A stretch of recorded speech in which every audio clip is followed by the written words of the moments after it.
आज पूर्णिया के लाइन बाजार शाखा का आज उद्घाटन हुआ और ये हमारी 67वीं 66 ब्रांच है बिहार में। इसके अलावा हम लोग और बहुत सारी जगह ब्रांचेस खोल रहे हैं।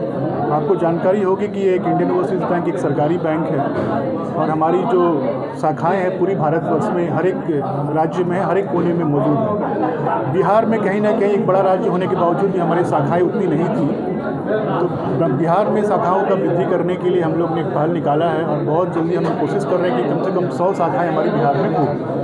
तो लाइन बाज़ार पूर्णिया, और ऐसे तो हमारी पूर्णिया में पहले से शाखा थी, लेकिन पूर्णिया एक बढ़ती हुई डिस्ट्रिक्ट है और पटना के बाद कुछ बढ़ते हुए डिस्ट्रिक्ट को यदि हम देखें तो पूर्णिया उसमें एक अग्रिम नंबर पे आता है और यहाँ पे जनसंख्या भी काफ़ी है और हमारा दायित्व भी बनता है एक नेशनलाइज बैंक होने के कारण कि हम जो बैंकिंग सुविधाएं हैं सभी देशवासी को, सभी जनता को प्रोवाइड कर सकें। तो इस ग्राहकों के लिए यहाँ पे क्या सब विशेष व्यवस्थाएं की हैं? यहाँ हर एक तरह की बैंकिंग सुविधाएं आपको प्राप्त होगी जो एक सामान्य बैंक की शाखा से जो प्रदान होती है। एक जनधन, एक जीरो बैलेंस अकाउंट से लेकर एक करोड़पति में यहाँ से अकाउंट ऑपरेट कर सकता है। व्यवसाय के लिए भी एक मुद्रा लोन से लेकर के फॉरेक्स एक्सचेंज का लोन भी या ट्रांजेक्शन्स भी यहाँ से किए जाएंगे। यहाँ तक डिजिटल बैंकिंग की सुविधाएँ की बात है या फिर इंटरनेट बैंकिंग की है या ATM द्वारा है या BC चैनल के द्वारा, जितनी भी बैंकिंग की सुविधाएं हैं इस शाखाएं से दी जाएगी। एक सामान्य शाखा होगी जो सारे रूप में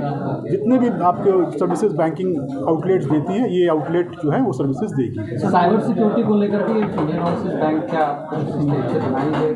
देखिए, साइबर सिक्योरिटी के लिए कि साइबर सिक्योरिटी आप जानते होंगे कि ज़्यादातर ट्रांजैक्शंस आजकल साइबर इंटरनेट प्लेटफॉर्म के जरिए होता है और जब इंटरनेट प्लेटफॉर्म के जरिए होता है, जब डिपेंडेंसी इंटरनेट पे होती है तो वहाँ पे कहीं ना कहीं एक गैप हमेशा क्रिएटेड रहता है। तो वो गैप को फुलफ़िल करने के लिए हर एक बैंक, हमारी बैंक भी बहुत कोशिश करती है और कोशिश करती है कि जो साइबर फ्रॉड्स हैं ये सब कम से कम हो सके। इसके लिए रोज़ 24 घंटे हमारे लोग बैठे रहते हैं, सचेत रहते हैं, तरह तरह के डेवलपमेंट्स किए जा रहे हैं और जैसा कि RBI का भी बहुत सा निर्देश इसमें रहता है जिसके अनुसार भी हम लोग काम करना होता है।